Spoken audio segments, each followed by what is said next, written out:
all to our new episode of the LoudCasa Talks, whatever this thing is. What's up? My name is Luannes, and here's my sister Luna Loud. How you doing, Luna? Hey, what's up, dudes and dudettes? This is Luna Loud, and today we're gonna bring you a great, sweet, rockin' review of our favorite show called Big City Greens. Sorry, but did you say again? It's Big City Greens, right?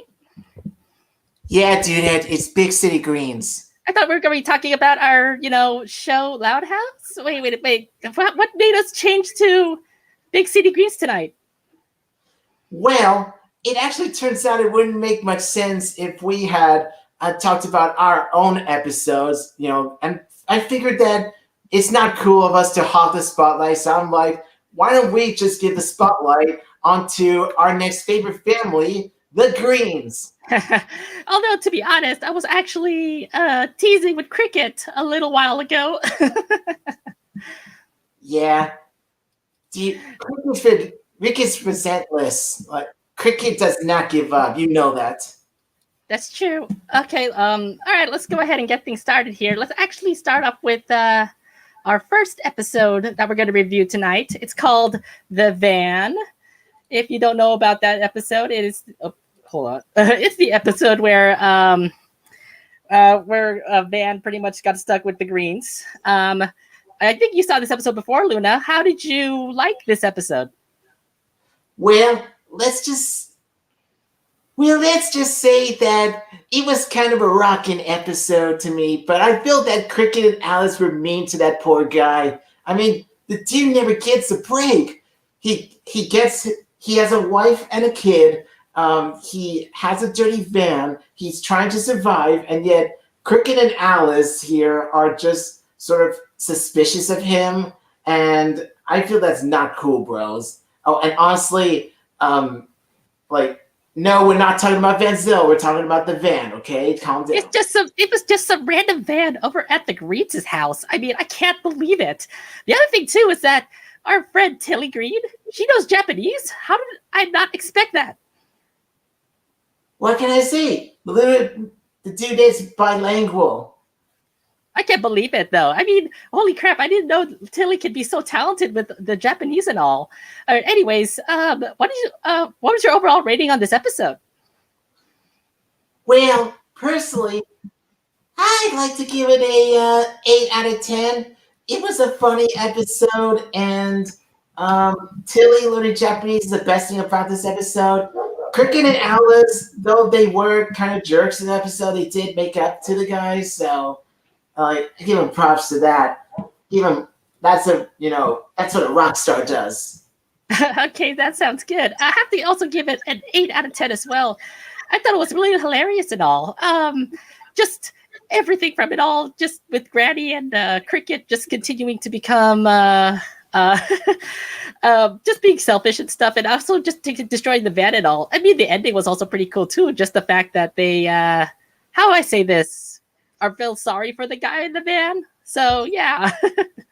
All right. Anyways, let's move on to the next episode of the Big City Greens that premiered last Saturday. It's called Batgirl. This is an episode where Nancy actually was a part of the baseball team. So Luna, how did you feel about this episode? I feel that Lynn Loud would definitely enjoy this episode a whole lot. Baseball and stuff. Oh man, I can't believe it. Hopefully Lynn can actually be part of the Big City Greens team. Yeah, honestly, she would help her team rise to the top without cheating, of course. Cough, Nancy, cough. Although Nancy said she was supposed to be a 13-year-old girl, I thought that was really hilarious. But the other thing too is that other team was a pretty bullish team to say, don't you think? Yeah, to me, they came off as sort of a one-dimensional rivalry team that we often see in sports movies, and it kind of got a little bit recyclable, a bit repetitive, honestly. I don't know. Well, to say the least, I think it was pretty awesome, the fact that they learned something at the end where, Nancy became, very nice to the bullies, and the fact that they were becoming more like a team compared to how do I say this, being just like the other team, being bullies and all. So yeah, I would say that was like a pretty good learning lesson for teamwork with this episode, Batgirl. I don't know about you, Luna. How did you feel about this episode? I mean, like, what's your rating in this episode? Yeah, it's a two wrongs don't make it right sort of deal, and I feel that they pulled it out very well. I'm gonna give us an 8 out of 10, dudes. Batgirl, Batgirl, what you gonna do? What you gonna do when she comes for you? I will also have to do the same thing too. I will also give it an 8 out of 10 as well. So I have to say, both great episodes. And what's kind of funny is that the season finale is this Saturday. So I am really hyped to see how this goes. Same here, dudette. All right, now let's just get ourselves out of the way here. It is April Fools after all, so we wanted to just be ourselves, just be Luna and Luan tonight. Hi, everyone. Anyway, April Fools, everybody. How's everybody doing tonight? I think Omid did a pretty good job doing Luna loud, but yeah, April Fools, everybody. Of course, we had to do it on an April Fools night, so yeah. So Yeah, how you doing, I'm Omid? not an impressionist, so. Well, I mean, I try my best. I try my best to actually get my good voice of Luan, but it kind of sucks. So I didn't do my best. Mine's worse, man. Mine's worse. You Anyway, think so? Your Luna wasn't that bad. thanks. I guess. Now, if you're asking how my week was, I'm gonna have to say busy, and more busy. Let's just say I've been working many days in a row. Ooh. It's definitely a lot of work, but I'm still pushing through. But let's see. Now, outside of work, I've just been watching the new LoudCasa Casagrandes episodes that we'll be talking about. That's the reason why we're here tonight, to actually talk about the episodes. And we actually do have a very special guest here with us. You may have heard of him before. He was in our movie episode. So let's actually bring out our good friend Gilbert Gann. Gilbert, welcome to the stream. How are you doing, Gilbert? Gilbert, what's up, my man? Welcome back, dude. How are you, man? Hey, peeps. I'm doing So good. how Just you- moved so how into a you- new home, guys. So how you been, Gilbert? I'm doing well, guys. I just moved into a new home this. Oh, welcome to your brand new house and all. How was moving and everything? Was everything like sorted out and all when you were moving into your new house? Well, we're still packing up. We're still unpacking some stuff lately, so it's a bit hard for now because we're still fixing stuff around house. Yeah, don't worry about it. I mean, I understand the whole fact about moving and stuff. So, as long Yeah. as you are still settled into your brand new house, it feels like you're settling in. And I mean, the move is going to be pretty interesting. I mean, it's just interesting to have a move like that. But at least you have a brand new home, so that's pretty cool. Yeah, congrats, dude. Let me say this. Thanks, guys. Let me see this. Day 3. It's been day 3 since we moved in. Oh, so it's the third day that you moved in. Okay, interesting. All right, well, Yeah. I know that we're all here just to be talking about LoudCasa Casagrandes episode, so let's actually get started with that. And of course, today is April Fool's Day. April Fool's Day for this girl, Luann. So we actually have to start it Of off course with. it is, peeps. Of course, we have to actually start it off with the April Fool's episode, Silence of the Luannes. Oops. So, synopsis here. Luann Oh, pretty much got locked up, but there's another person that was pranking. So we have to. So No. obviously the Louds have to figure Better out watch who's out pranking. from this. This is a girl that Better hacked watch into out my from social media her. account. Damn it, Luann. It was you that hacked into my social media account. Not only that, you trapped me in the basement. All right, Bye, so Luann. so let's see. So first off, I want to talk to you guys about coming into this. We know that this is yet another April Fool's episode, which we haven't seen in quite a while. The last April Fool's episode would be Fool Me Twice, I believe. That was the last April Fool's episode. But now we're going back into an April Fool's episode with Luann being the star, or so we think that she was the star of this episode. So I want to ask you guys, how did you guys feel about having another April Fool's episode? We'll start off with Omid here. All Yeah, right, fool me twice. gather around, my fellow fans, Yeah, as fool me we twice tell you on the the 3rd deepest, season. darkest stories of Luann Loud and the horror of her evil genius. Excuse me, something must be wrong with my throat. Hang on, let me just get some juice. Okay. Okay, that's better.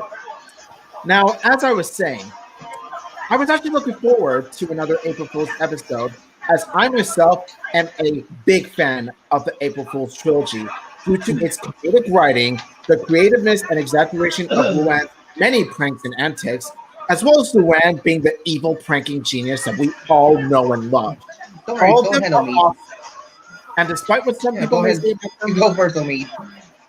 I'm just, And No, trying, go ahead. just trying to put my mind first about Luan. Anyway, Omid, go ahead and continue. And despite what some people may say about these April Fool's episodes, I think it makes sense, given Luan's character and all her love for things comedy and goofy, for her to unleash her inner dark side on a day when it's actually more darker than you think, with all his tricks and pranks. Hang on, what's that noise? What's that noise? It's actually Gilbert, I think. Gilbert, is there something going on in your background? It's like Gilbert was kind of delayed because his connection is not that good.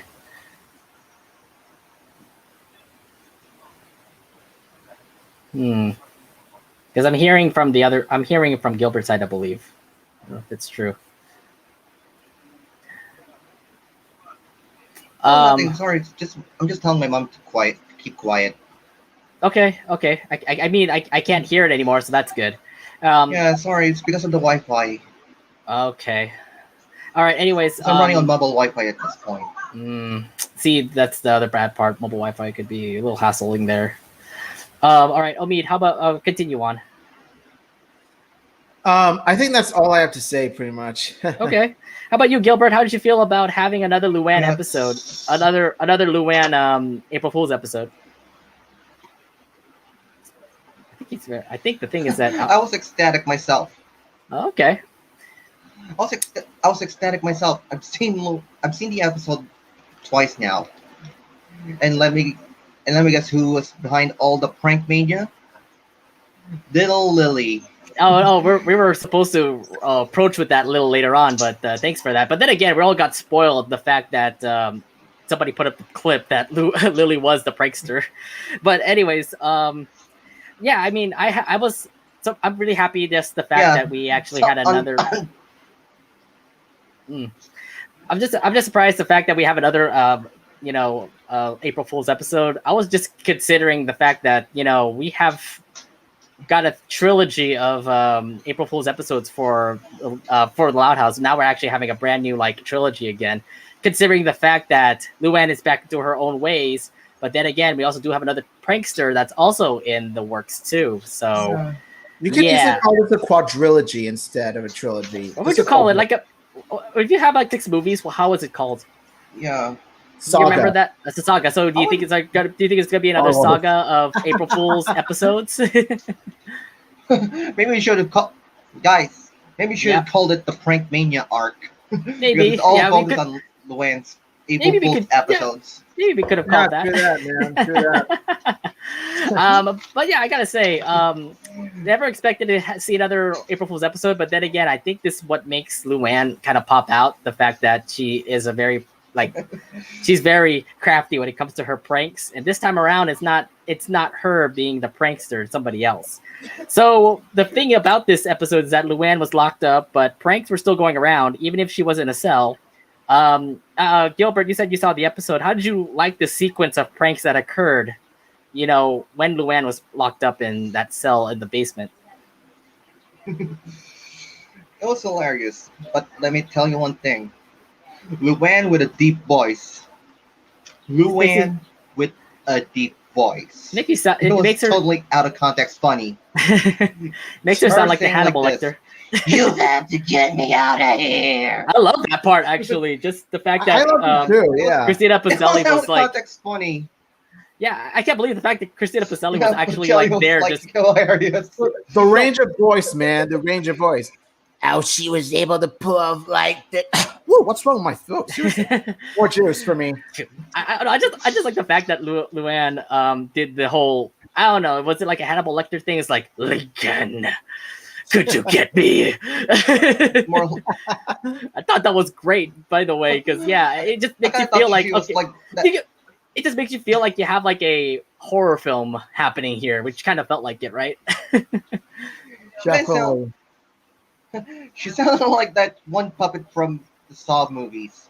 Oh my goodness, She no, sounded not like that one puppet from the Saw movies. well, the Saw movies were also pretty terrifying as well. I would expect it to Never be at seen that any of level. them. I've never really seen any of the Saw movies. You don't but- need to. You don't need to. All I know is that if you want to watch the first one's all right. The rest are just milking the Saw series. Well, yeah. Um, What franchise isn't milking its own franchise? So how about you, Omid? How did you feel about the sequence of pranks that happened even when Luann was locked up? You know, I love how the pranks themselves still continue to be fresh, still continue to be creative, and still continue to be chaotic. Thus, it still has the April Fool's spirit of the Loud House, like it always had since the very start of April Fool's Rules back in season 1. Now, my other thing too is that throughout that whole sequence of pranks, did you guys feel like a little Call of Duty happened? Just the fact that there were like things that were exploding and everything was in slow motion. Sort of like that. Sort of like that. Did you guys feel like there was like some sort of like Call of Duty moment? It kind of felt like I was in Warzone Yeah. or something. It's like Where- that one cheat from Modern Warfare. Right. It's like that one cheat from Modern Warfare. it just felt everything like- is going slow. It just felt like you're in a war zone now. Just the fact- Adrenaline. yeah, it just felt like you're in a war zone. Just the fact that Shell things were shock. exploding all around and everything was all in slow motion. So it's just like Lincoln is about to be next, and everybody going all slow motion. It's like we've been gooped or we've been PB and Jade. I thought that was okay. So I thought that was a really fine. I really thought that was a really nice touch promo. that they brought there Nice with promo that impression, episode, man. with that part. All right. Well, Yeah. besides all of that, the family would still blame Luann for all the pranks, but Lincoln says otherwise, which led to another thing which we haven't seen in quite a while: a Lincoln and Luann linking episode, like a bonding episode here. So, in episode Luann where Lincoln teams up with to find the culprit. So we haven't seen this ever since season 1, back when Funny Business was an episode. Omid, how did you like the team Yeah. up between these two siblings? Since we haven't seen this in quite a while. Okay, first, I really like to point that I really loved how they handled Luann in this episode because she actually has proven that she's actually not the one behind all these pranks this time around, like for a change. And for a moment, there was a time there was a moment when we were as mistrustful of Luann as the rest of her family is because, well, okay, let's face it, we've seen Luann do this shtick 3 times already. And in one way or another, she is always involved. She is always behind these schemes. But this time, we see that she's actually telling the truth all along. And I was impressed by that. Now, as for the team up, I love that they took a Silence of the Lambs route of storytelling in this. It sort of makes the Lincoln sort of like the Clarice Starling to Luann's Hannibal Lecter. Hell, the episode title even references that movie that they throw in a nice little reference when he tied up Luann in sketch pads and put a white mask on her. I have to say, that is spot on. The two work well off each other. With Lincoln's detective skills that he has enhanced in previous episodes, and combining it together with Luann's experiences and deep knowledge of being a prankster, which allows her to tell which pranks are Luann like and which are not. Really nice there. How about you, Gilbert? How did you feel about the team up with Lincoln and Luann here?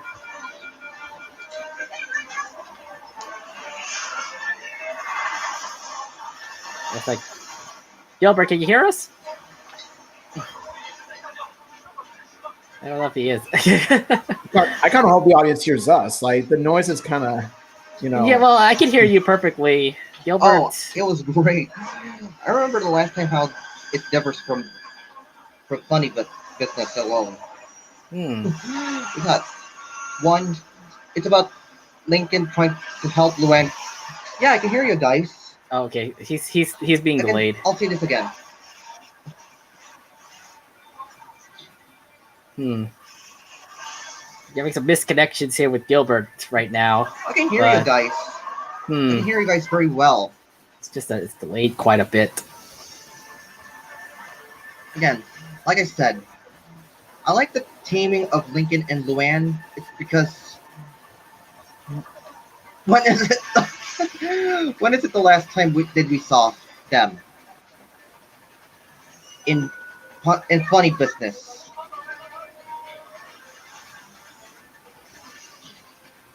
Okay, all right. So my other thing too is that yeah, I never really expected Lincoln and Luan to actually have something like this. But then again, funny business You in guys and of hear that? itself. You guys hear me? Yeah, I can hear you. Now the thing is that You when I guys hear me?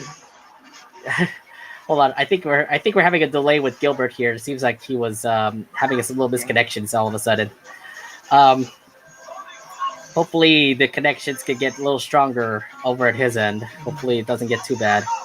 Um, but like I said, how do I say this? I really do love the whole detective work that Lincoln and Luan does. I love the fact that like Lincoln, even with the trust issues, he still locked her up. Like, look, Lincoln brought Luan in with like a face mask and all wrapped up, pretty much just like a Hannibal Lecter thing. So I'm kind of like, okay, are you just trying to pull off all the horror pranks here, or all the horror references here? Because yeah, you got the face mask to be like the Friday the 13th guy, and then you also did have the whole thing where she's just There's all more wrapped up hockey masks. in a push thing. I explained it, but the thing is that yeah, besides the fact that Link is trying to get gain Luan's trust, and the fact that they both try to team The up furniture together in this dolly. episode. The Yeah, furniture it's a dolly, doll. Nate. Right, it's a dolly. But the thing is that it was just pretty interesting how they tried to team up here, and just the fact that like the trust that Luann and Lincoln had in there was like slowly about to go up, and yeah, I must say it was pretty nice to have those two team up again. So here's the thing, though, they did find the culprit, and it would actually be Lily. So first off, how surprised were you to see Lily be the prankster? Omid, we'll start off with you. Now, I do have to say, the ending, I have mixed feelings about this. Because as I mentioned before, I really like the idea of Luann actually not being behind the pranks because it makes this April Fool's episode more unique and less obvious and less formulaic. But I can't help but think to myself, Lily's just a baby, a preschool baby. How the flip is she able to pull all this off when her mind isn't even at the level to do any of these things? I mean, come on. She's not Stewie Griffin. She's a real, normal baby. I find it very odd how they don't get a character who is of the appropriate age to even brainstorm any of these pranks, let alone all of them. But Lily's so smart. But Lily's just a smart kid. You can't just, I don't know. The possibilities are endless for Lily. I just like the fact that like they try to make Lily be the next Luann. Here's and the I thing. think that was She's smart for a baby. She's smart for a baby. I wouldn't say she's the smartest character in the Loud House, and that's okay. Because like I said, babies are not that smart. Now, honestly, if I had written this episode, I would have had someone like Benny coming out to do this. Because he is at the appropriate age to do this, and he is at the age where he does brainstorm and build all these pranks. And I was expecting honestly, the reason why I think it works, the reason why I think it works is because Benny is Luann's boyfriend, of course, and what I would have him do is explain to Luann that he had to do it because he embraces Luann's pranking and comedic abilities. It would have been another nice Luanny moment now. Yeah, you know what I mean? Now, some might be thinking, but Benny wasn't there at all during these April Fool's episodes. But honestly, Benny is Luann's boyfriend. I'm pretty sure she'd have some stories to share regarding her April shenanigans. I still would love the character building for Lily. It just tells me that the possibilities are endless for Lily. Just the fact that she continues to prank. I mean, like, she's growing up. I understand that. She's in preschool. But the other thing, too, is like, okay, so you've been influenced by Luann in order for you to do all these pranks. I'm like, okay, you must be a really smart little baby. That makes me feel like, what's the next thing Lily will do? Maybe learn something from Lisa, learn something from Lola, learn something from Lana, Lincoln. The list goes on. But the fact that she's learning a lot from Luann and actually brought Luann out of retirement, that's quite a bit that we're going to talk about later on. How about you, Gilbert? How'd you feel about Lily being the prankster?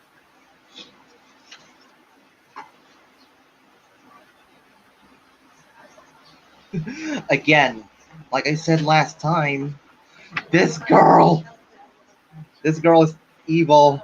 How was she able to get those? How was I she like the able to fact. turn the I house like. into a comedy death I like the trap? fact. I like the fact for Gilbert How was that she able? she drew Lily in the freaking chair that Luannes is in.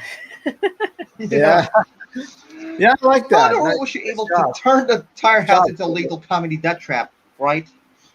How in the world was she able to turn the entire Loud House into a lethal comedy death trap? That's what Mm. I was thinking as well. So you guys don't like the fact that Lily actually is a smart girl and does all these pranks now? Well, like I said, I personally have mixed feelings about it. I think I it's a like good that theory. it wasn't Luann for a change, but on the other hand, I felt that they could have done this better. I guess in this case, I still say that it just makes me feel like Lily can do anything. Okay, here's the other thing too about that ending though. Lily did influence Luann to go back into pranking, which means this April Fool's thing isn't over Yeah. yet, is it? Two of them. Yeah. They I guess it would be a cop out, right?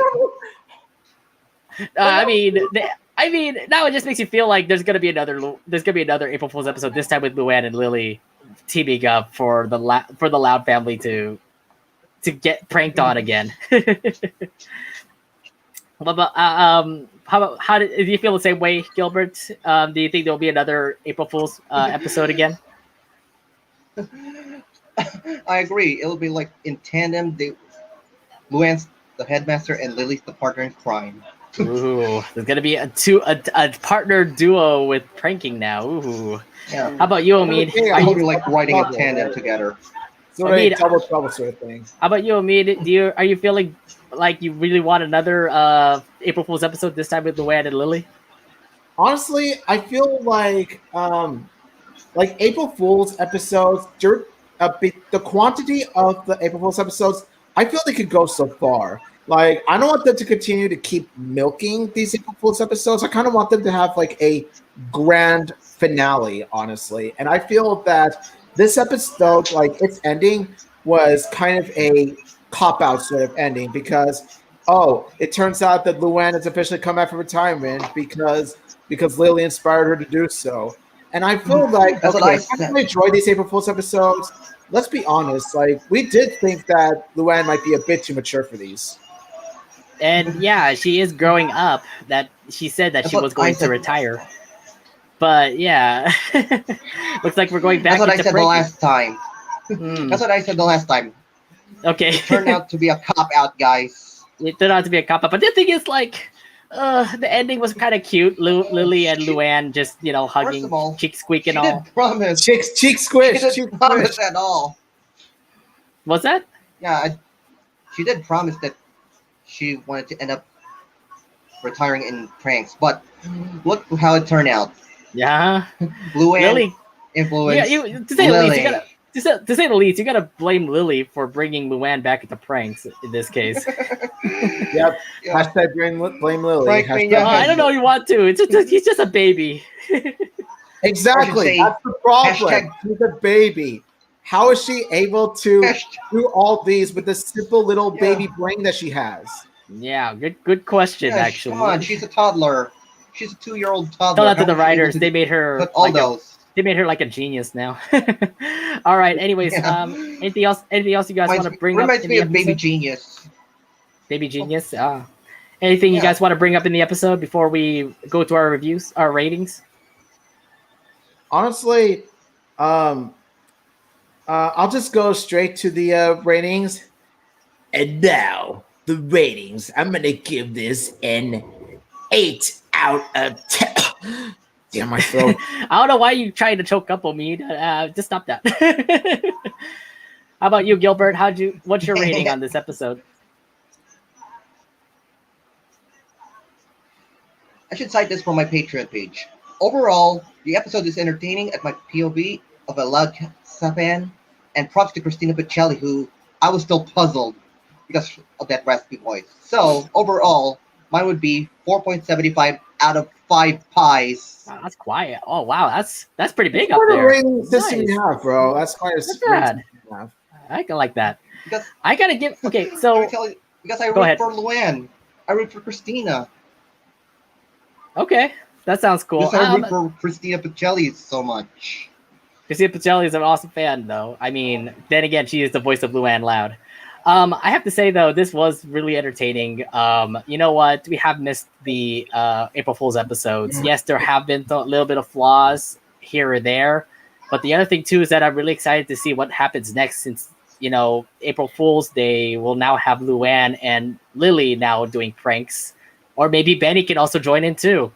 So Partners in crime. there's going to be quite a there's going to be quite a bit for the next April Fool's episode. So I must say, Like I said, it could have worked much better if it was Benny being the actual prankster. Yeah. instead of Lily. well, It could've look, worked much better. Benny might join in the next April Fool's we could've- episode. We So would have I'm wished the Steiner. I gotta give this though. I gotta give this a 9 out of 10. I think this was really Guys, good, let's just hope. hilarious. Let's just hope the Steiner gets to join. Oh, I hope so.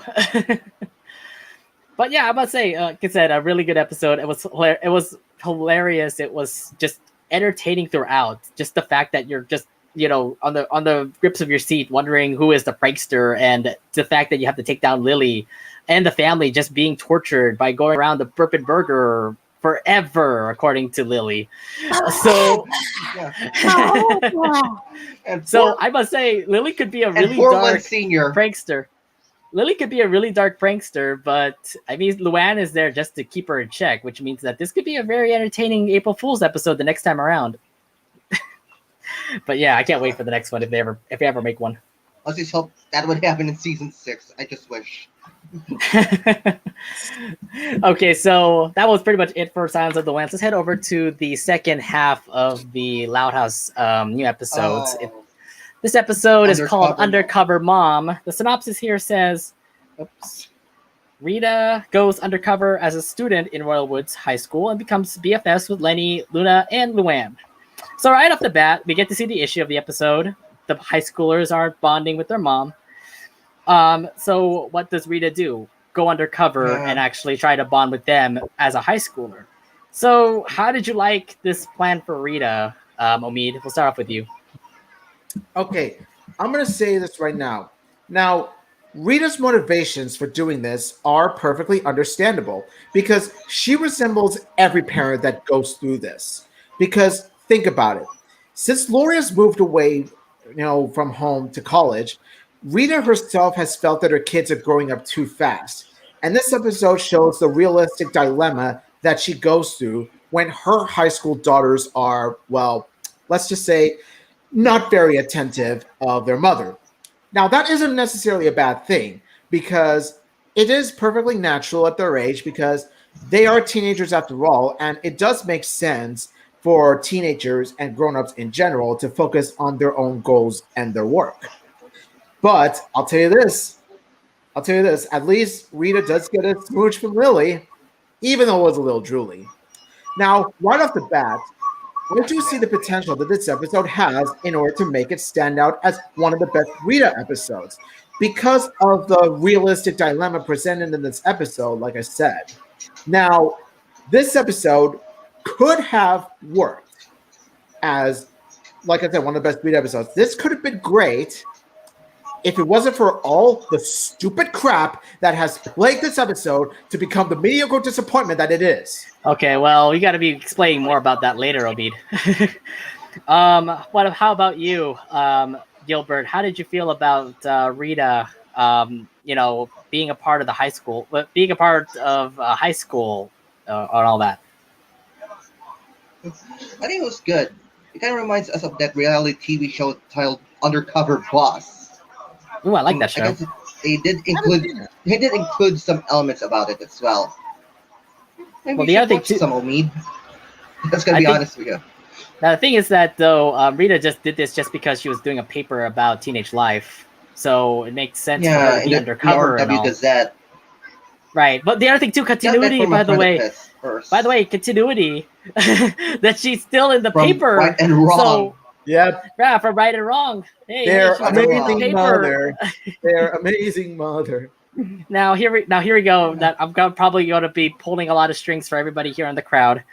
we get to see more of Lenny, Luna's, and Luann's personal life, where Lenny has a crush on a boy who is not Chaz, fortunately. I'm gonna get to that later. guys. I'm gonna get to that later. Okay, so Luna. Okay, People Luna are gonna and be Sam. triggered for Here's the other Chazani. thing. Here's the other thing too. Luna and Sam are having issues, and confirmed Luna and Sam are girlfriends. So Oh my heads God. up to that. I'm gonna get to that later too. And then of course Luan's still Luna pulling pranks. confirmed. Luna confirmed. So Luna confirmed, right? Yes. Well, yeah, And- it's been confirmed since the very beginning, but this pretty much states flat out that they are girlfriend. Like this They're actually girlfriends. states- They're girlfriends. Yes, they are. Oh They're my God.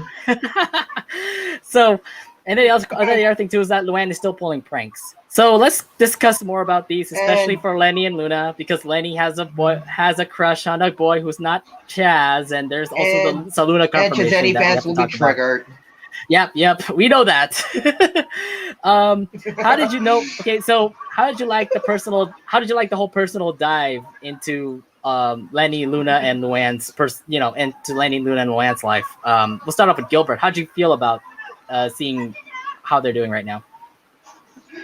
I'm not gonna say anything about Lenny's relationship, but I'm going to root for Luna and Sam because, oh my God, I am in shock that I heard that Luna said girlfriend towards Sam. It's like, holy sh! I was like,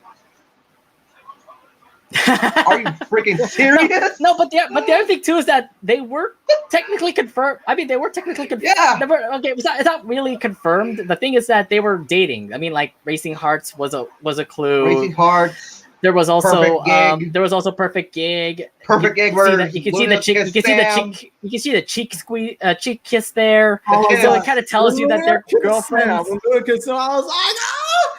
I did another reactionary video for that too, as I did for this. So the thing is, like, it was supposed to happen that they're gonna say Luna and Sam are girlfriends, and they confirmed it right there when Luna just said, "My girlfriend Sam," and I'm like, "Oh my God, okay." So Luna fans everywhere.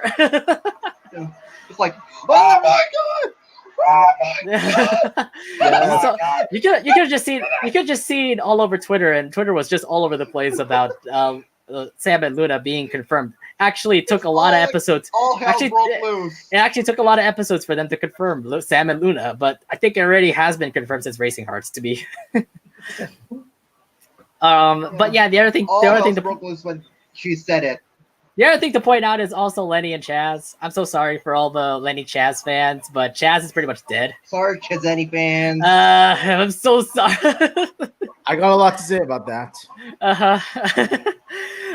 So let's actually get to you, Omid. How did you feel about these three having their own personal lives being seen by Rita or Brita? Okay, now time to get all the bad parts of. Time to get all the bad from this part first before I get to the actual good stuff.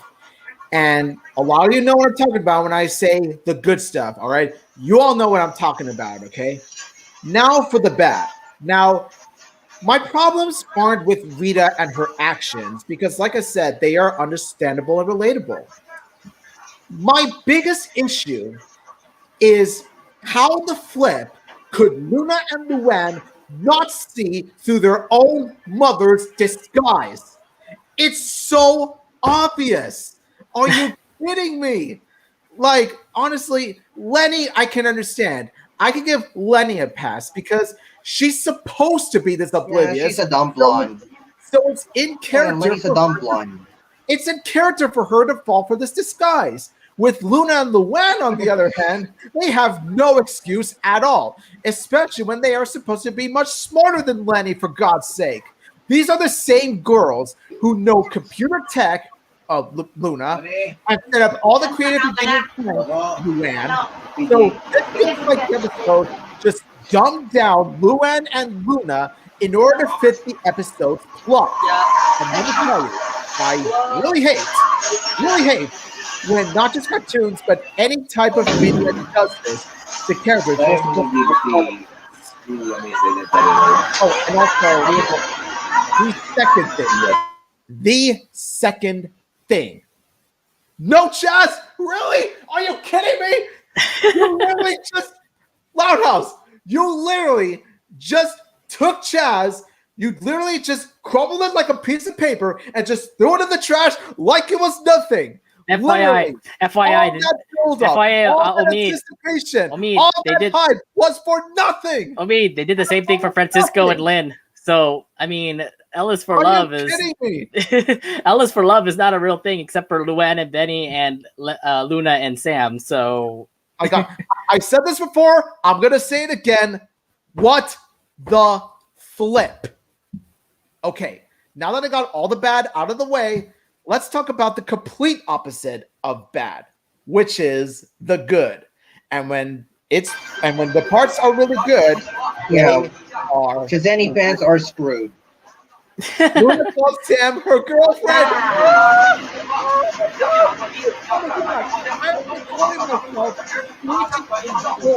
When I heard those words, my night was complete. I have to say this though. I mean, it was already confirmed. Like I said, that Luna and Sam were already girlfriends when they were in Racing Hearts. But yeah. Anyways, how about you, Gilbert? How did you feel about? Oh, actually, I did already talk that to you, Gilbert. Sorry. Obvious. I gotta say this though. Yeah, rip Chazeni fans, but Lenny has another. Yeah, it's always says- Lenny will Saying have the another. Giro was like, oh my god. I gotta feel bad. I gotta feel bad for all the Lenny and Chaz fans, but that's not gonna happen anymore. Just the fact that continuity is not happening with Lenny. Lenny's just pretty much moved on to another guy. Just if he is gonna go with that emo guy, then yeah, good luck with that, Lenny. But I can totally see Lenny with another person. All the It's not Chazeni Chaz. fans. Chaz pretty much died. Yeah, we all feel sorry. He's Teenage Pilot. Yeah, they're He has. They're screwed.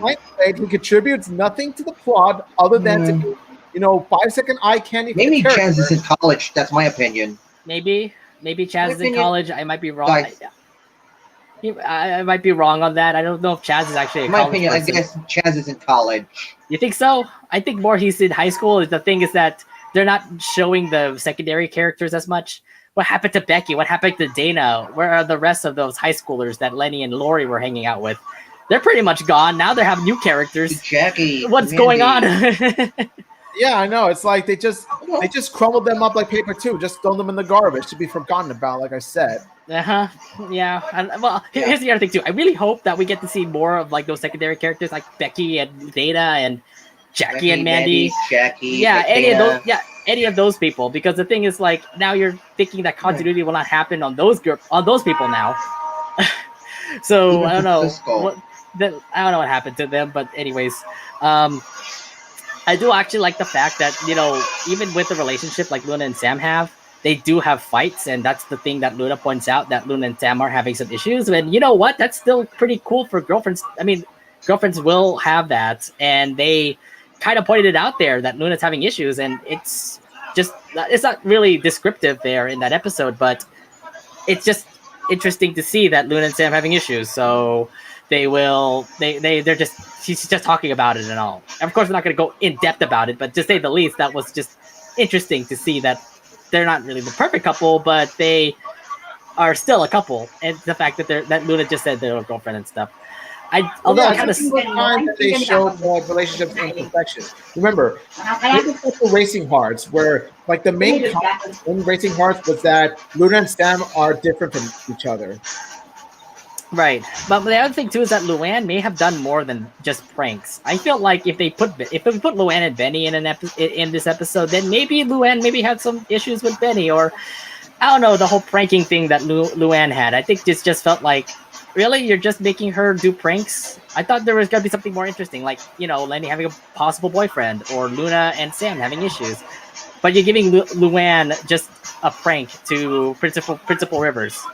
Hey, Really? Principal Rivers, you can blame Luann's baby sister for that. That's true. Maybe continuity there, where Lily just influenced to prank. Oh my god. All right. Well, okay. Besides that, let's move on. So first off, Rita would actually complete her paper. She said she did it in under an hour, so good for her. The other thing too is that that's it, right? You're supposed to just not be undercover anymore. Unfortunately, she still was undercover, and she still wanted the whole bond with Lenny, Luna, and Luann. So how did you like this move that Rita did, considering that she's still going to be undercover even if her mission was done? Okay, like as for my part, I feel that um, now aside the fact that Luna and Luan are too stupid to recognize that it's actually Rita the whole time for God knows whatever reason. Now, on Rita's side, I do understand why she wants to do this because as a mother, it can get very lonely when her kids are growing up. So while her actions may be questionable, her motivations are understandable. All right. How about you, Gilbert? How'd you feel about Rita continuing to be Rita?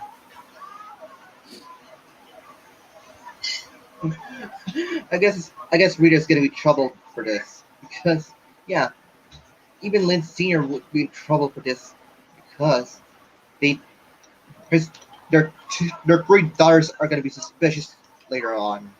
Mm-hmm. I guess kind Yeah, of felt they're gonna like be suspicious. I kind of feel like Rita just needed this just because of the whole thing that was pointed out in the beginning of the episode. The fact that the high schoolers are losing their bond with their mom, and of course Rita being lonely, not being connected with Lenny, Luna, and Luan. It made sense for her to continue doing Yeah. this just because the bonding moments that she has with her high school kids. She wants that back, and I understand. I feel her pain though. I mean, like, yeah, mothers do tend to like lose connection with their high school their high school kids. So it makes sense for Rita to just continue on doing this just because she wants the attention back from Lenny, Luna, and Luan. True that. Now, just then, Yeah. the kid. Now, obviously, things are gonna fall apart considering that the Lenny, Luna, and Luan actually did invite Brita over for dinner, and of course, things would all Yeah. fall apart from there, where her identity gets revealed, and then it's also this moment where the high school kids kind of lost their trust with their mom, which led Rita to rewrite her paper about a teenage life, and then um, and then of course all is forgiven and they all want to hang out again. So to say the least here, how did you like this whole ending sequence here? Omid, we'll start off with you. Okay, now for when it as for the part when it's revealed that Luan, Lenny, and Luna do discover that Rita has been Brita the whole time. This episode wants me to think that, oh, Rita, how could you do this? Oh, poor Luna, Luan, and Lenny. Um, you know, like, for them, I understand how they feel. They've been betrayed. But honestly, like, all I thought was, Luna, Luan, this was something you couldn't pick up earlier, like in the beginning of the episode. Seriously, Lenny, I understand. Okay, as I said before, again, Lenny gets a pass on this one because she's supposed to be this oblivious. It's in character for her to fall for this disguise. But Luna and Luan, like I said, like due to the fact that the episode totally dumbed them down, to make them think that Rita is Brita the whole time, like they couldn't see through their own mother's disguise. Like honestly, I'm sorry, it still continues to baffle me. And honestly, like it instead of making me feel sorry for the girls, it sort of made me think, really, like you couldn't really pick up the disguise like from the beginning. Like, so I'm supposed to feel sorry for them, but on the end of the day, I was just kind of baffled. But as for the part where Rita does type in her story, I have to admit, like, it was a really sweet moment with Rita and her daughters. Like, it was a really sweet moment. And like I said, the episode had potential to work, but the stuff that didn't work in this episode, like, they did not work at all. They completely, like, botched down the episode. I'm sorry, there's no Lenny and Chaz, okay? It's not just because of Chazeni, okay? Like, honestly, honestly, people think that the lack of Chaz is the worst part about the episode, but to me, it's the episode dumbing down Luna Luan to highest degrees that is actually the biggest problem of all of this. Yeah, I understand that part. How about you, Gilbert? How did you feel about the ending of the episode?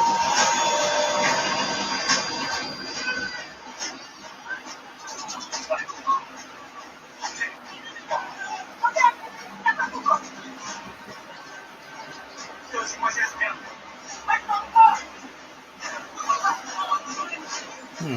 Um, Gilbert, can you hear us? No. Oh, you got lost connection. Oops. He lost connection, and hopefully he can come back on. Looks like he's having some Wi-Fi issues over there in the Philippines. Okay, so I'll just continue on here. I would have to say that was a really touching ending. Just the fact that, she is writing a paper about teenage life.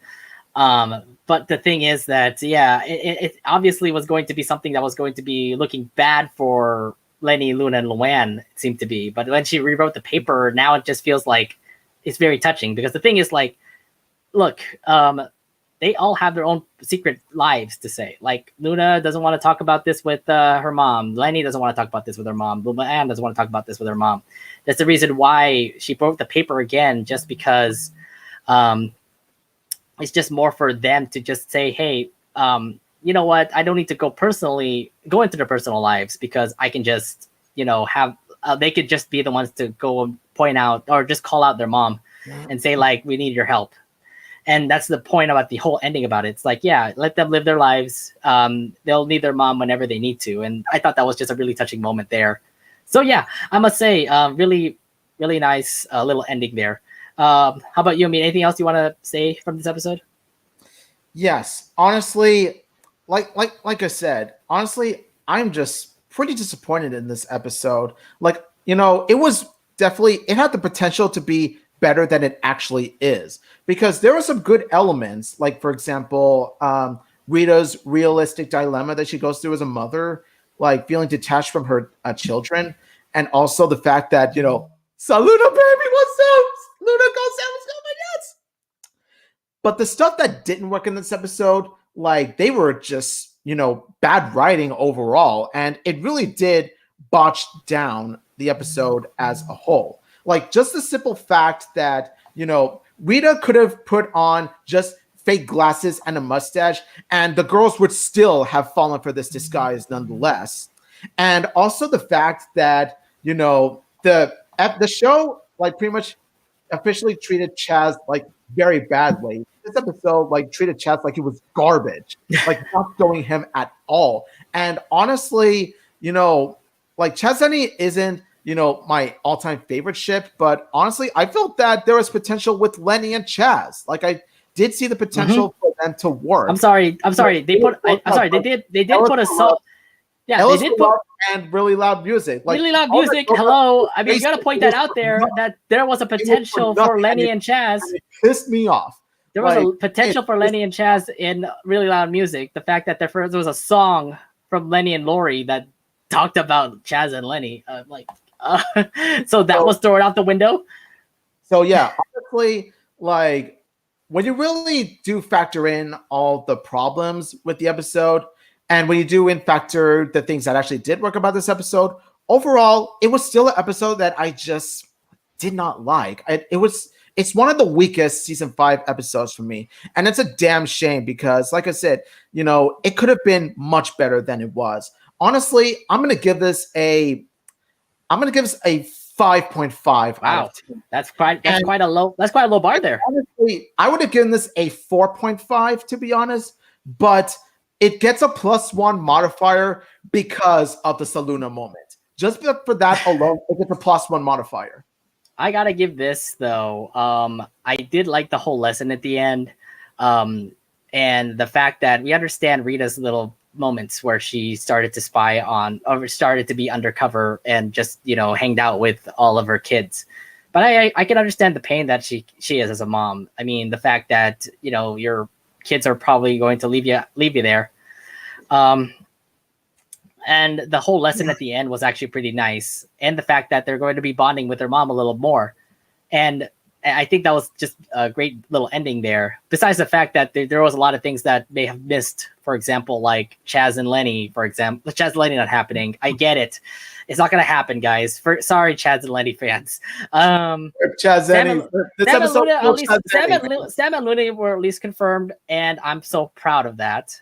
But the other thing, too, is that there should be a bit more potential for Luann here. Besides pranks, come on, you can do something more than just pranks for Luann. Give her something more about her personal life. Like I said, blame Willie for that. Blame Willie for that. Okay, so I gotta. Okay, here's how I would have written it. here's how I would have had this episode be written. Like, have Rita go through the same dilemma and the same motivations, and have Rita still disguised as Britta. Only this time, like, how I would have done it is that I would have had only Lenny falling for the disguise. Because I could see Lenny, like, because she is the ditzy blonde, like, she is supposed to be this stupid to fall for disguises. Like, honestly, it's in character for her. So, honestly, I would have had just Lenny fall for the disguise. And you can have Luna and Luann play a role in this, too. Like, for example, like, you can have them easily see through Rita's disguise, as they should have done in this episode. Like, you could have had Luna and Luann, as they encounter Britta, they actually walk up to Britta, and they're all like, "Mom, what are you doing in school?" And then Rita is like, I'm so sorry, girls, but I can't help. I just want to bond with you. But the thing is that Lenny thinks that I'm Britta, so I need you to do a huge favor and just play along with it. I need you to pretend. I need you to pretend that I'm Britta too, okay? I don't want her to be upset. And so the girls agree to play along with it because they don't want Lenny's feelings to get hurt. See, that would have been a much better written episode, honestly. This would, like, honestly, my version of it, I'm sorry to say it, no offense to the writers, but honestly, I feel that the way I just described it would have worked much better because it's each of them playing in character. Just hope that Nickelodeon actually listens to you. Honestly, Nicole never listened to the fans, right? Oh, come on, Nick. You know, we have some really amazing potential here. Bring the fans to the writer's room. Exactly. All right, so I'm gonna give my rating. I give this a 8 out. I have to give this an 8 out of 10. I think this was nice. I would really change of pace to see a parent just go all out and just try to bond with their kids more. A lot of family bonding that I think was pretty cool to see. And of course, Rita being the whole end of it all, just the fact that she is dealing with kids that are probably going to lose her, that's probably going to be gone again. Just like Lori, for example, she's also left. So who's next? Lenny, Luna, Luann, they're possibly next. So I would say I could feel Rita's pain that their kids are probably leaving soon. But the thing is that Rita wants to do her best to at least try to bond with them before that happens. And that's another thing too. That's another reason why I feel that just with Lenny, the episode still could have worked. It's also due to the fact that Lenny is the second oldest Loud, like next to Lori. So honestly, you know, Lenny could have worked like even on her own, like as the character to fall for Rita's disguise and for Rita to, you know, disguise as Britta to spend time with her. Like, just with Lenny, just for the fact that she's the second oldest and, you know, due to her ditzy personality. Yeah, I feel it. Okay, let's bring back Gilbert. Looks like his connection is back. Gilbert, are you okay? His connection's still iffy.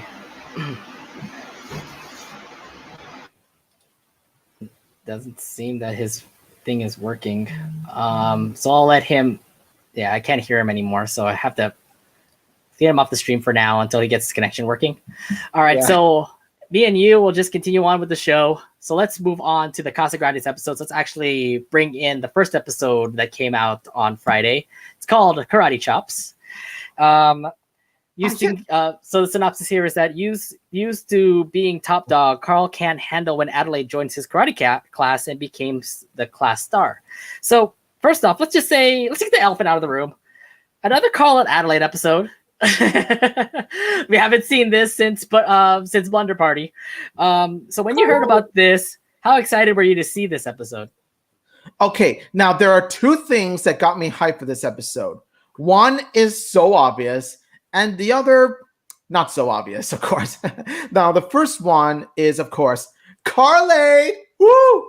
I've been shipping Carl and Adelaide ever since, even before Uptown Funk, because I feel that since they are the same age and they do have potential chemistry, which they successfully reached said potential, they do make for great episodes on their own. After all, look at, well, Uptown Funk and Blunder Party, like I said. And the other reason, too, is that it's a karate-themed episode. And as a fan of most of the Karate Kid movies and Cobra Kai, like this was something that I want to see really play out because it's two things that I love: Carl Aid and Karate Kid and Cobra Kai. Now, the other thing too is that I just wanted to see, well, the thing is that pointed out already was the fact that Adelaide and Carl are bonding again. After seeing a lot of the previews and the fact that Adelaide is much better than Carl, there's a lot of potential between those two. Look, they're acting like friends, but I can totally see them like become like lovers in the future because they're just so cute together. They do bicker, so I feel that their constant bickering makes me think, okay, they are couple material. I don't care what anyone says. They just work together. Like they really did so well with. They really work together. Like in Uptown Funk, for example, Blunder Party, they were working together with a scavenger hunt. So no doubt about it. I think Carl and Adelaide should be, meant to be together. I have to say, I'm a shipper of them too. Yes. But the other thing too is that this wasn't really much of a ship episode. This was more of a competition episode with Carl and Adelaide. Because let's head straight to the episode because a lot of things have unfolded in a couple of minutes into the episode. Par teaches karate. I did not expect Par to actually teach karate. That's so brand new to me. Sensei Par. So a lot of character development for Par, besides being Bobby's best friend. He's also a karate master.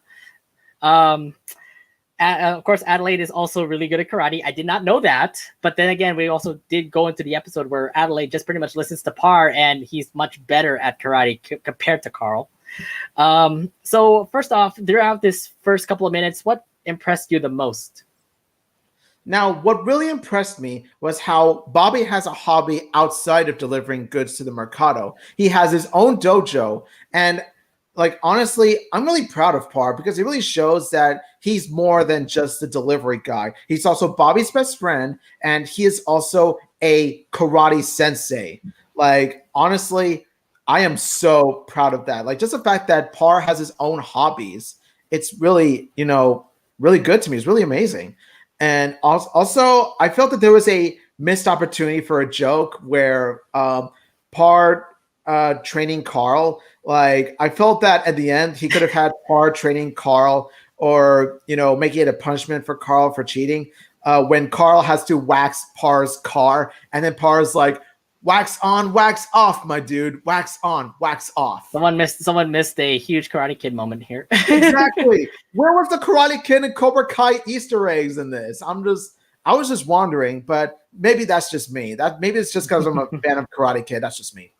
I was also really impressed by how Adelaide learned karate so fast. It was like a second, by the way. It was like a second, and then she beat up Carl immediately. I'm like, how do you learn this so fast? She's one hell of a fighter. Like, she is much more patient, much more disciplined, and much smarter than Carl is. No offense to Carl. I feel bad for Carl, though, because he's getting beat up by a girl. But then again, she's one of the sweetest girls out there, Adelaide. Yeah, sweet but fierce. Sweet but fierce, okay? Remember, this is the same girl that said, don't you dare. I think it's that impressed me a whole lot, the fact that Adelaide knows a lot more karate than Carl. Carl, of course, just to continue to be a show-off and all. I mean, that's just out of his personal nature that he's always, try to show off, try to be the best. But then when you have a girl like Adelaide come in and start, doing so much better, obviously the fanfare now goes to Adelaide. And, of course, Carl now being, like, down in the dumps about it. But the other thing, too, is, like, of course, Par having a karate class. I'm like, okay, yeah, you're just a person who delivers mangoes. But now you actually have a karate dojo yourself? I'm like, okay, yeah, I understand that because you also love extreme sports, that you can also do karate as well. So, we're learning a lot of things about Par, which means more character development about Par. I felt that, like, instead of Par's dojo karate, I feel that, like, they could have had him call it Mango Do karate. Like, Mango Do. in reference to Miyagi-Do karate. That's, like, again, that's just the Karate Kid fan in me, but that's just me. Okay. So we get to see Carl get beat up by Adelaide, and she would become the star of Par's karate class. But Carl, not letting that star role go, has to do some things that made him quite scummy.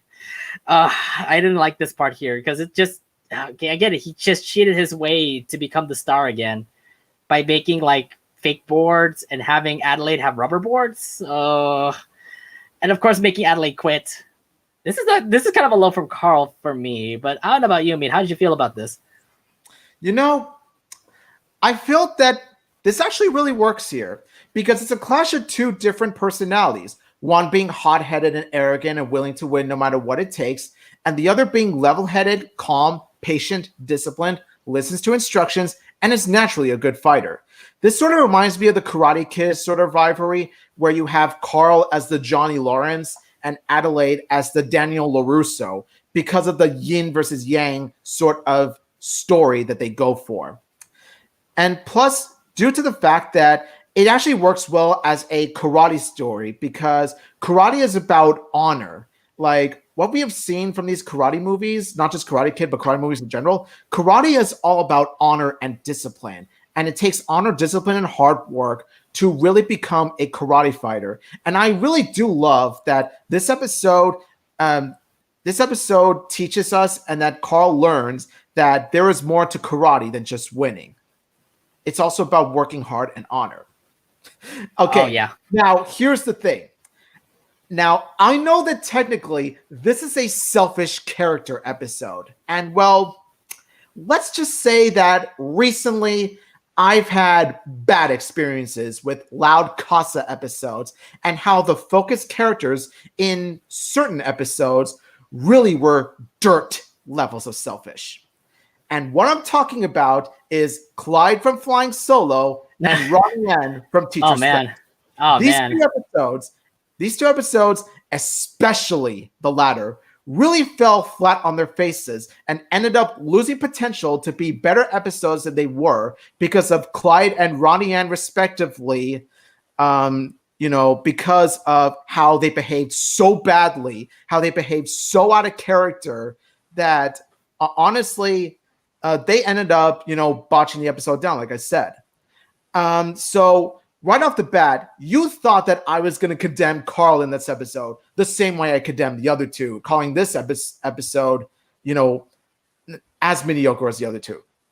But here's the reason why it works here and not in those episodes. Because unlike the other two, Carl's selfishness here is in character. He has a scheming personality, which we've seen in previous episodes, such as Monster Cash and The Kid Plays in the Picture, among others.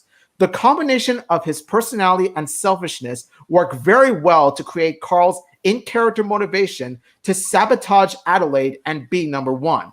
We've seen his selfishness before, and it works so naturally, and it does help that in the end, he actually gets the punishment that fits his wrongdoings by ending up accidentally humiliating himself, which ends up with Carl confessing to cheating, and also, at the very end, he presumably gets his ass handed to him by Breakfast Bot, aka Dennis, who for some reason is not as evil anymore, but we'll get to that.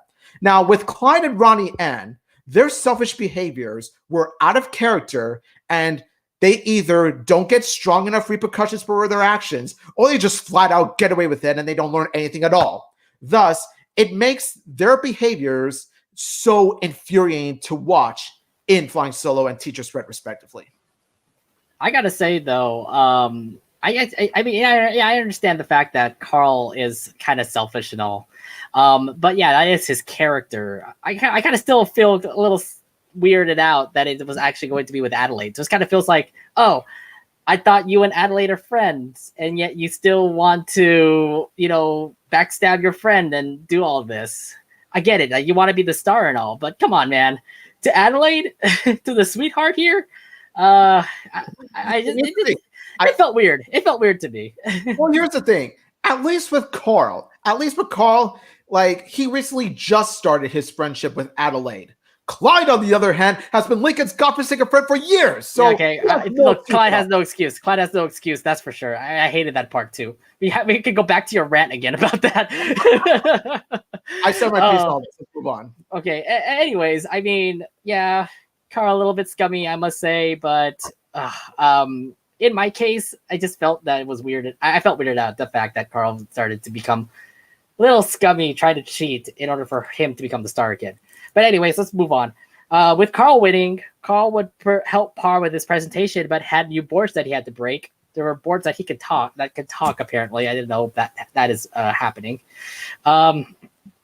So this becomes an issue for Carl, which means that he had to actually bring out Breakfast Bot. By the way, Breakfast Bot, he's back after being destroyed in soup.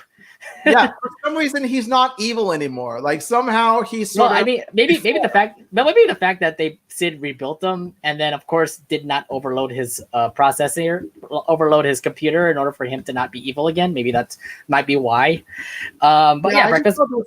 It was kind of like I felt that like how Breakfast Bot was rebooted sort of felt a bit too quick, but that's just me again. So I gotta say though, like Breakfast Bot's back, cool. So the other thing too is that Carl would do something where he actually took Breakfast Bot's arms and helped make a good presentation for Par's karate class until Sid had to take control of the Breakfast Bot's arms. So what did you think about this part here?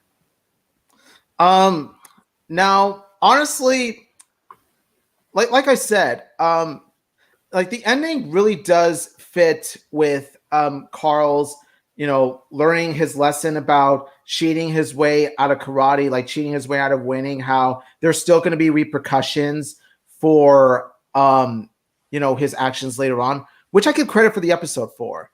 I found it kind of weird how Sid doesn't play much of a role here other than to be a background character, because keep in mind, this is Sid's own sister that Carl was planning to sabotage in the first place. So honestly, I sort of felt that Sid could have played a much bigger role in which, like, at the very end, at least she could have been like, you were trying to sabotage my sister.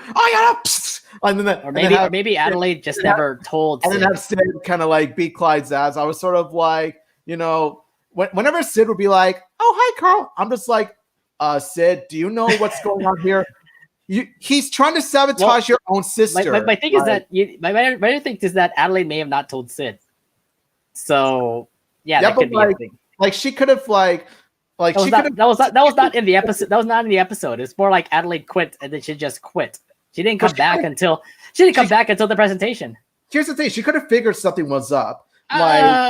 Maybe when Carl was making those fake boards, because you get to see Ronnie and Sid, working on Breakfast Bot together. Because when you do think about it, Sid has seen Carl and Sergio in a fort of pillows and mattresses, and then we know that Adelaide quit, but like when Adelaide comes home, like wouldn't it make sense for Sid to be there and be like, oh, how did karate go? And then Adelaide to tell. Yeah, but if they ever actually had an extra couple of minutes to actually have that scene happen.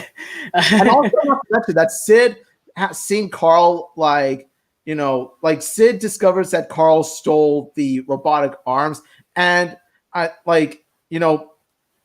soon as she walked out, then Carl confesses. I was like, Sid could have been there, like as Carl was confessing, so that she could play a part in like, apologize to my sister right now, all that stuff. Mm-hmm. Yeah. It could have been a sweet big sister moment for Sid, and they sort of missed that. That was what peeved me. I guess.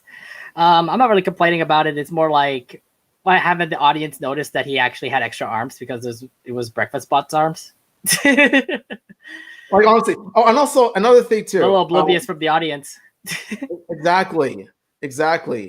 Also the fact that, I just loved how Adelaide was owning Carl. Like there was a scene in which Adelaide gives Carl a wedgie and she's like, taking him down on the floor, like sort of like in the same style, sort of like similar to how Hulk took down Loki in the Avengers. Like he was like, like beating him all around, like throwing him around, like it sort of reminded me of that. Mm-hmm. Gilbert, thank you for coming back. I'm sorry our misconnections have happened. We were talking about karate chops. Sorry for about this week. It's okay. So I want to say something about karate chops. Yeah, go ahead. What really baffles my mind is, how in the world is Breakfast Bot alive? We were talking about that too. I was thinking. Not only that, but he's good again for some reason. Now, they just argued that. Sorry about my audio. Sorry, I muted myself. Again, like I said, how in the world is Breakfast Bot alive? I don't Our know, world but is then again, dead alive. you've seen the episode. After He did come back because remember he did come back. His arm did come out of the soup, so I would imagine that Yeah. they rebuilt That's my Breakfast question Spot, without but he's not as Breakfast Spot. evil as from that episode Breakfast Spot. Possibly Sid reprogrammed Breakfast Bot. That's what my I was opinion. thinking. That's what we were thinking. Sid was reprogrammed.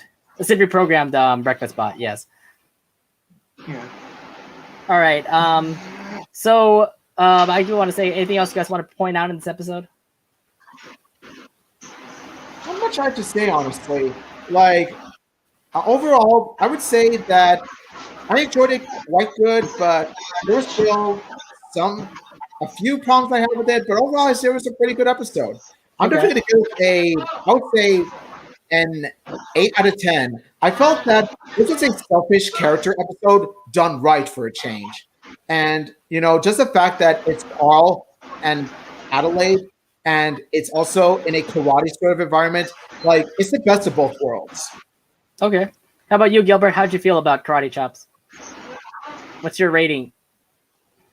Well, I feel good about it, despite the flaws. I did also learn about what Omid once said on Twitter. So I'm just gonna put it as I was supposed to say 4.75 out of 5. I'll just put it at 4.5. Oh, okay. 4.5. 4.5 out of 5. All right. For me, I would have to Because say. I want to cite this on my reviews of Patreon. The fact that this episode differs from any episode focusing on a character's selfishness alone. Carl's swindling and selfish behavior is different from any other people in the house. Yes, in series. I just explained that. His Yeah, selfishness is in character. Yeah, it's like I said. I'm glad Yeah. Gilbert. Jealous of- I'm glad you're Yeah. agreeing with me. It was Little Carlino is a little bit jealous at Addie because she is totally a martial arts prowess. And unlike the 2 episodes, Flying Solo and Teacher's Threat, those 2 is a new low because of Clyde and Ranita's selfishness, respectively, and are literally out of context. And I want to point this out. You watch it once, you never want to watch it again. Period. Teacher Spread especially, man. Like Teacher Flying Solo, I Spread. could tolerate. Flying Solo, I could tolerate at least because of Asher Bishop's singing talent. Teacher Spread, on the other hand, has little to no I'm sorry. This just makes Ronnie Ann look bad and Teacher's Fred. The literal But we're not talking about this It lost episode. We're its talking about potential karate. literally. Yeah, we're talking about Karate Chops here. But so I gotta put my rating out here. I gotta give this a 7 out of 10. I was just thinking that. But let's focus on Karate Chops, alright? Let's just go with it. Okay. I have to say for Karate Chops, I have to give this a 7 out of 10.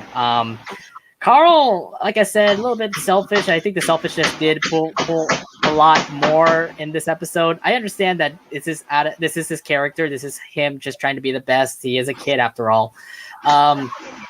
But to do it to your friend Adelaide, I kind of felt that was kind of unnecessary, but at the same time, could have had some good potential with Carl and Adelaide, but I understand Carl's little character development where he's still a selfish kid. I think also the thing at the end was also pretty nice. The fact that he said, "I'm not the best. This girl Adelaide is better than me," and then of course Adelaide starts showing off. So, and then the other thing too is that there's potential where Carl can actually come back and actually try to be the king again. So we'll have to wait until that happens. Maybe there'll be a part 2 karate episode. All right, now let's move on to the final episode of the Casagrandes that also appeared on Friday. The episode is called Taco the Town. Hold on, let me put up the episode here. Computer's not working with me for some reason today. All right, so synopsis here. Hector starts selling Rosa's delicious tacos, but gets overwhelmed when they become more popular than the Mercado. So the episode began with them just introducing Rosa's red tacos to Vito, and they would be delicious. Hector and Bobby would then test the tacos out to the customers, where they would become a big hit for those customers. And then the customers would soon be able to beg, or just begging for those tacos. I want to ask you guys, would you do the same thing? Sell tacos from your abuela and just roll with it? Honestly, if I were George Mercado, I honestly would. because when you do think about it, it's really good for business. Because like grocery stores and mercados, they don't do as well without some sort of like specialty food. If you know what I mean? Like, some grocery stores actually do this, like where they have kind of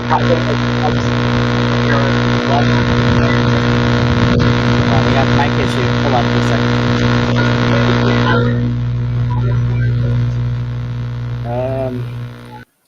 Hold on. Sorry. Go ahead and say that again, Omid. I actually would have done it. Like, if I were in charge of the Mercado, I honestly would have done the same thing. Because when you do think about it, like red tacos and specialty foods like this, they're actually really good for business. And I do see some grocery stores and Mercados do this a lot, in which they have their own sort of like specialty food, which in this case, it's red tacos. And honestly, you got to have the hook. You got to have the food that makes people hooked into the place that you own. Because like I said, it's how you make money fast. It's how, you make money fast. It's fast money. It's really good for business. And I do feel that Bobby had a really good strategy, like a really good business strategy to do this. And it makes me think, like the more I see Bobby and how he wants to Mercado, the more I definitely do know how much potential he has to become like a future business manager of a Mercado or a grocery store or a chain. I would have to do the same thing too. I mean, like, yeah, introduce something new to your Mercado and see how it rolls. But the other thing too is that whole taco business that Hector and Bobby was doing actually outbeats the Mercado itself, which pretty much was the whole episode.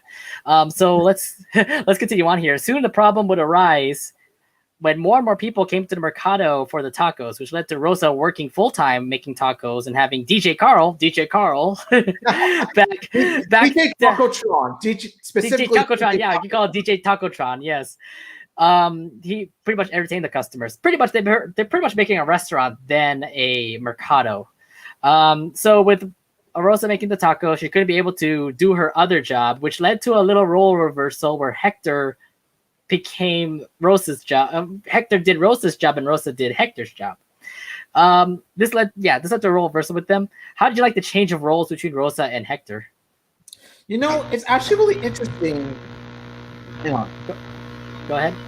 No, you're still okay. It's actually really interesting how the roles have been reversed. Like there's some sort of a role reversal that is going on between Hector and Rosa. Like it shows what happens when your abuelo and abuela like switch places. Like what if Hector was the housewife and Rosa takes over the Mercado?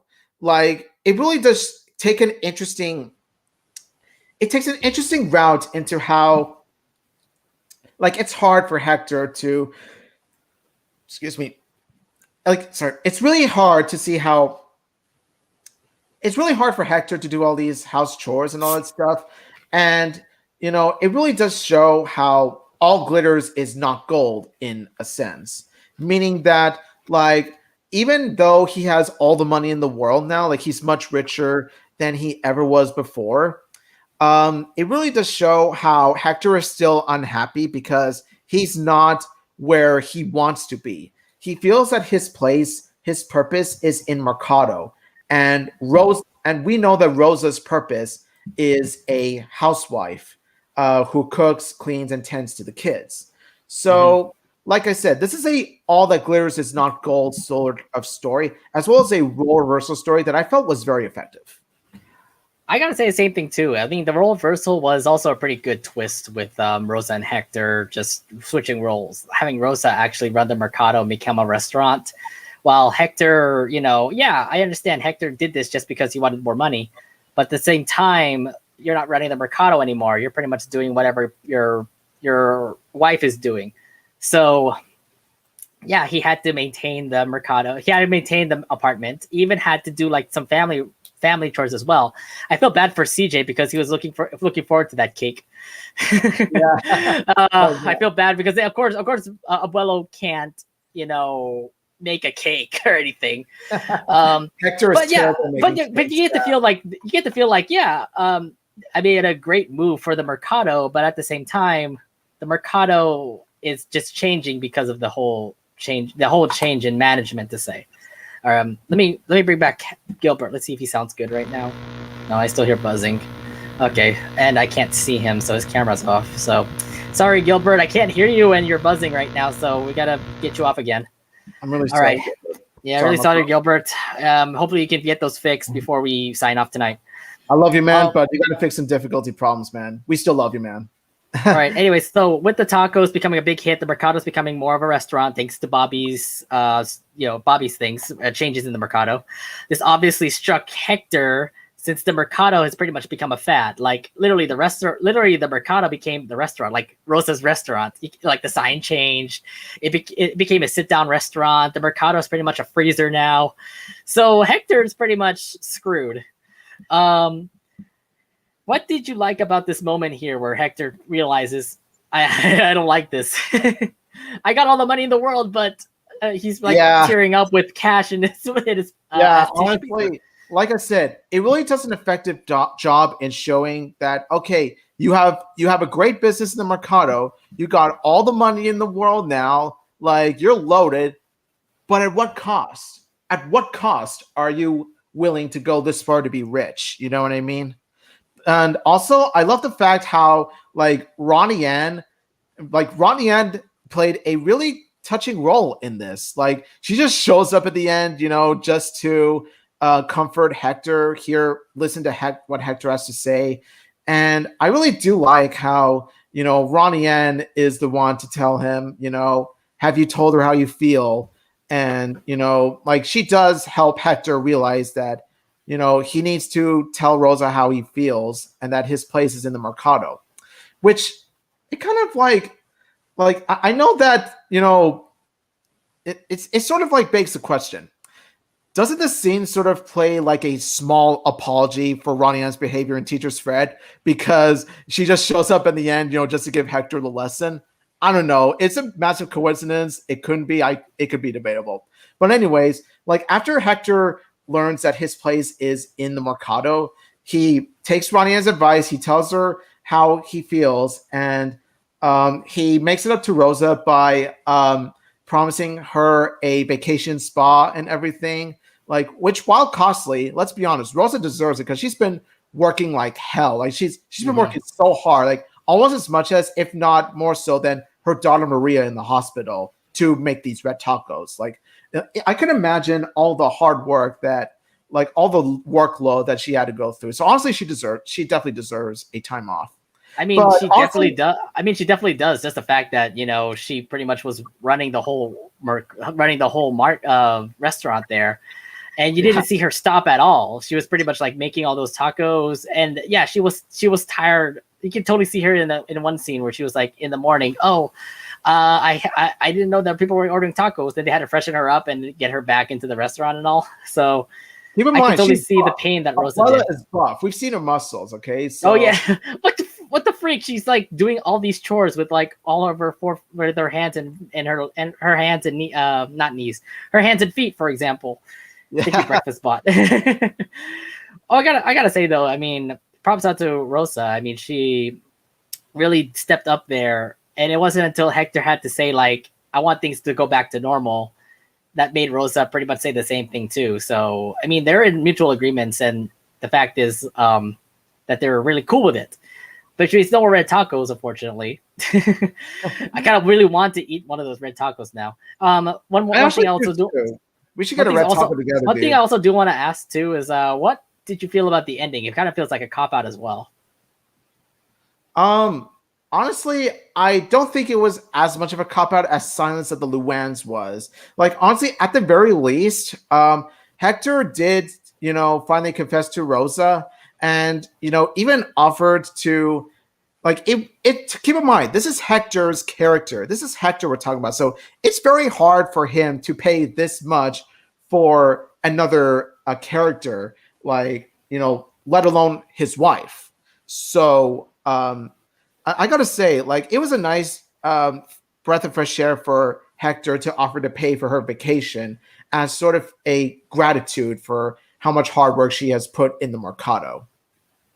I have to agree with you too. I just love the teamwork that Rosa and Hector has. Like, you may see that differently in Grandparent Trap, but if they're going to be running a Mercado that, you know, gives them their revenue, as long as they work together, they've been working out really fine. So as long as they're in complete agreement and stuff, I think that was a really good thing that they did at the end where they said, you know, we can't do this. Yeah. All right. So anything else you want to talk about from this episode? Yes. I have to say, Ronian, the advice that you gave to Hector, you should really take your own advice as well. You know what I'm talking about, girl. You know what I'm talking about. I'm talking about you kept telling Lincoln how you feel. Okay.